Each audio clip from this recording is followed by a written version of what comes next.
I wouldn't even really call this a K-pop tune. I think this is quite straight down the line pop. You know, they do things so well in the K-pop world. It's so slick. And BTS are really slickness personified.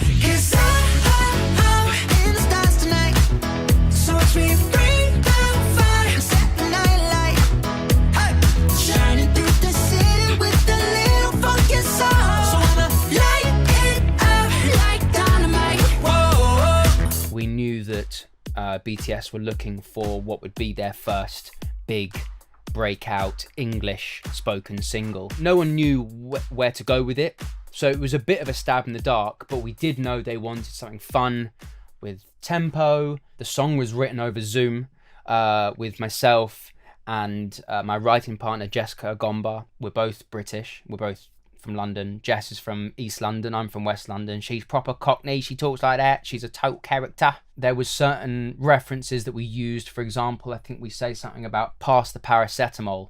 Pass the paracetamol to the director, I'm free tomorrow. Paracetamol in the UK is like a painkiller, like a Tylenol. We were just writing it from our point of view rather than writing it from a Korean point of view or for a US point of view. We just wrote what felt kind of right to us.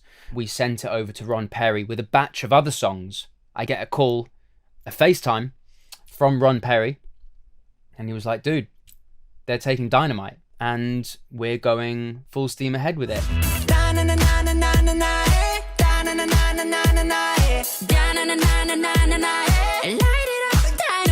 I would have started with a tempo, what feels good, so I would have literally just clicked in, click, click, click, click, because I felt as soon as I can start doing that in my, like that kind of chicken bop, like I can start almost hearing where I need to take it. I bring up a bunch of sounds, start to feel what's, you know, play around what's feeling good, and then I land on this sound.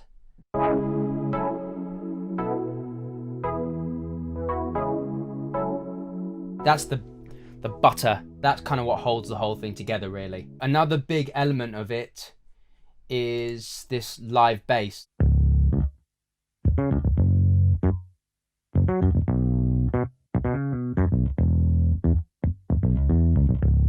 We had to bring some energy to a pre-chorus. We've got a synth line, like a pad that opens up, and we've got like a high held thing that comes in.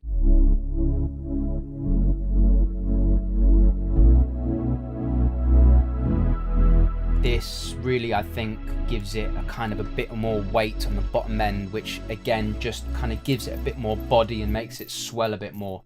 We then have two kicks. We've got a bottom kick, we've got a top kick, which is just literally giving you click. We've got a punchy snare, we've got a fatter snare, and we've got like a disco clap here.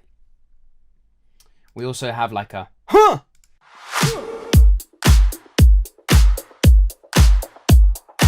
Each section, the bass kind of opens up more and more.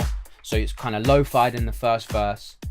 It opens up a bit more in the pre-chorus. And then in the chorus, I layered the live bass with a Moog bass.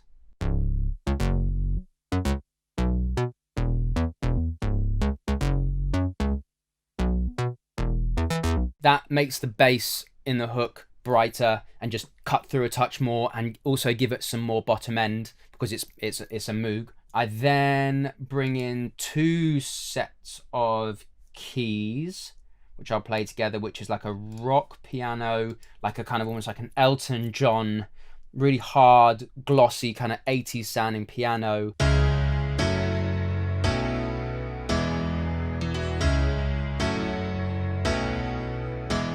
Another little guitar note comes in here, just running through it.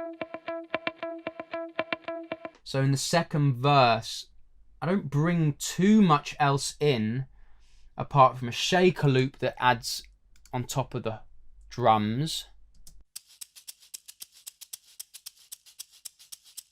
Second pre-chorus, we bring in two new guitars. The second guitar is playing a bit more of like a reverbed out kind of riff. the main thing that changes in the second hook to the first hook is that you've got all those second pre-chorus elements in your second chorus. Now I bring in the horns. So the horns are a combination of samples which I played in, and then I also have real live horns by a guy called Johnny Thurkel, who played the horns on Uptown Funk, and 24 other number ones. This was his 25th number one.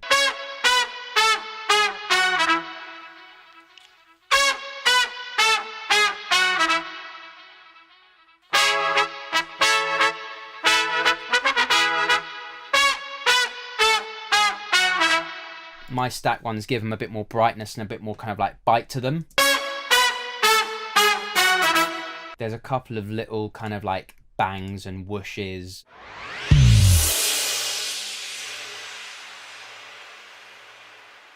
At that point, I don't think I had the key change in. I think it was just a kind of a bit of a eureka moment. It was a bit of a trial and error, but it really just works. And because they can sing so well, it takes the whole thing over the top of it. After we add all these elements together, we end up with something that sounds like this.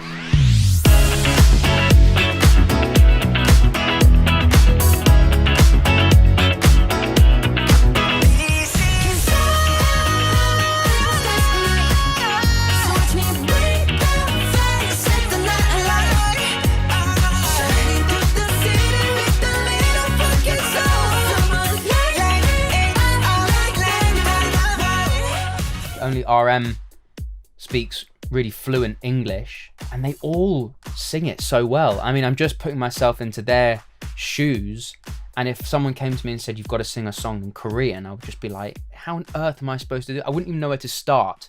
I'm a small part of what this is, but it's like I've been embraced as like one of their own, which is like incredible and very humbling and lovely to experience. I've made everything up to now that you would have heard in my bedroom, in my parents' house. I'm not there now, I'm in a studio now, and I've only been in here for 6 weeks, and I still look back like it's a new girlfriend, you know, that kind of like look back when you just meet your new girlfriend or boyfriend or whatever.